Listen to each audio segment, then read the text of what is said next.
Bismillahirrahmanirrahim. Assalamualaikum warahmatullahi wabarakatuh. Kembali lagi di YouTube channel Aprilia. Nah, kalaulah minggu kemarin kita membahas tentang sejarah dan pengertian dari PPKN, nah hari ini kita akan membahas tentang karakteristik PPKN itu sendiri. Zamara dan Jane menyatakan bahwa bagian-bagian dari karakteristik pendidikan Pancasila dan keluarga negaraan itu ada 7. Nah, kita akan membahas yang 7 ini terlebih dahulu.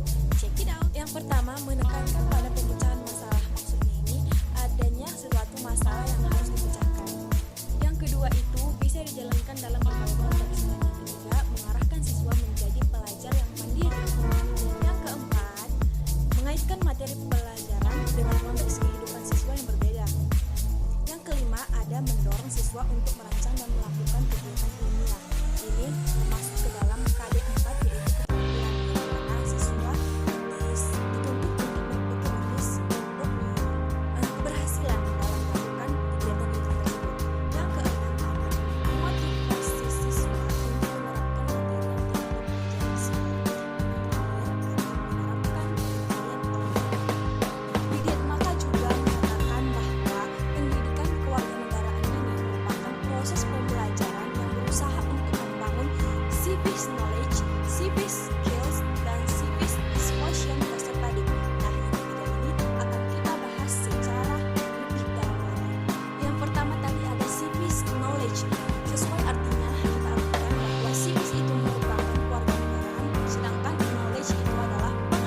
memiliki tekad dalam memurnikan pelaksanaan Undang-Undang 1945 secara murni dan konsekuen.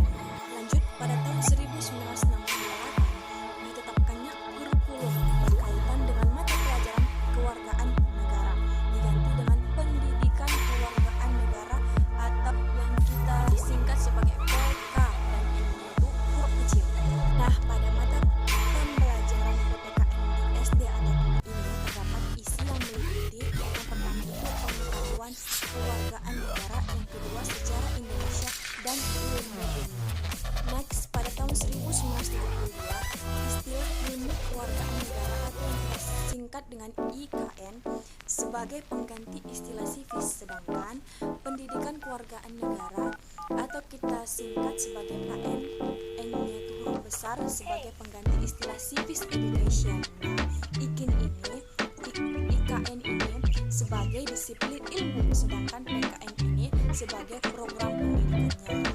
Maka dari itu IKN cenderung kepada sifat suatu teori, sedangkan PKN lebih menekankan kepada implementasinya dalam kehidupan sehari-hari. Lanjut, pada kurikulum 1994, pendidikan Pancasila dan Kewarganegaraan atau disingkat dengan PPKN sebagai salah satu upaya dalam melaksanakan Undang-Undang Nomor 2 Tahun 1989. Pendidikan Pancasila dan Kewarganegaraan ini sebagai mata pelajaran yang dijadikan fondasi dalam membekali siswa dengan karakter, ilmu pengetahuan, dan menjadi warga negara yang baik atau good citizen.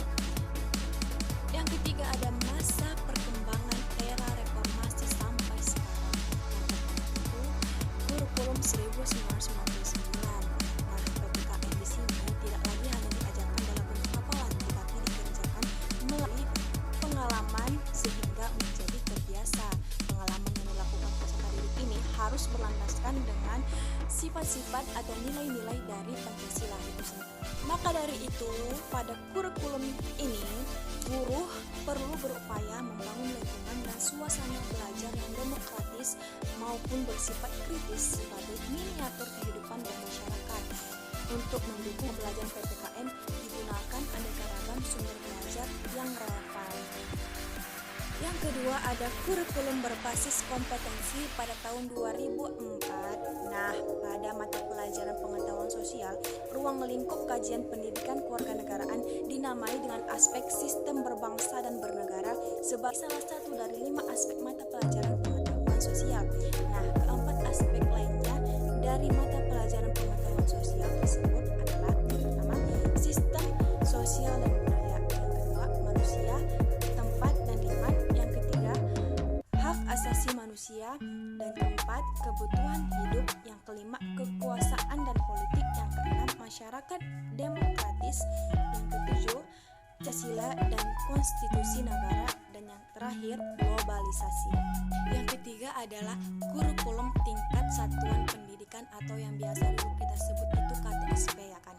Nah, KTSP ini dicetuskan pertama kali pada tahun 2006. Nah, KTSP ini sedikit berbeda dengan KBK, dan KTSP ini disusun berdasarkan standar isi, standar kompetensi, dan kompetensi dasar.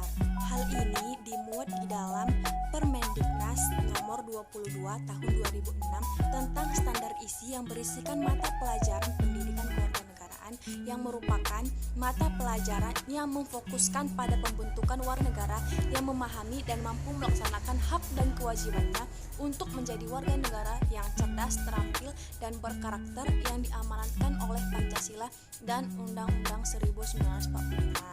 Rumusan dalam naskah kurikulum 2014 menyatakan kewarganegaraan merupakan mata pelajaran yang memfokuskan pada pembentukan diri yang beragam dari segi agama, sosiokultural, bahasa, usia, dan suku bangsa untuk menjadi warga negara Indonesia yang cerdas, terampil, berkarakter, dan diamanatkan oleh Pancasila dan Undang-Undang Dasar 1945. Adapun ruang lingkup pada mata pelajaran PPKN itu ada 8. Yang pertama, persatuan dan kesatuan bangsa. Yang kedua, norma hukum dan peraturan. Yang ketiga, hak asasi manusia atau HAM. Yang keempat, kebutuhan warga negara. Yang kelima, konstitusi negara. Yang keenam,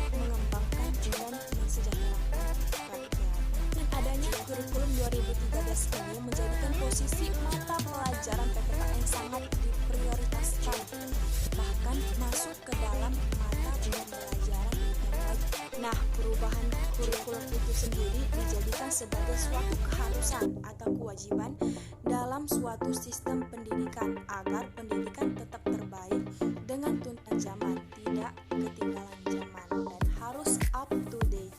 Nah, kayaknya sampai di situ dulu pembahasan kita hari ini.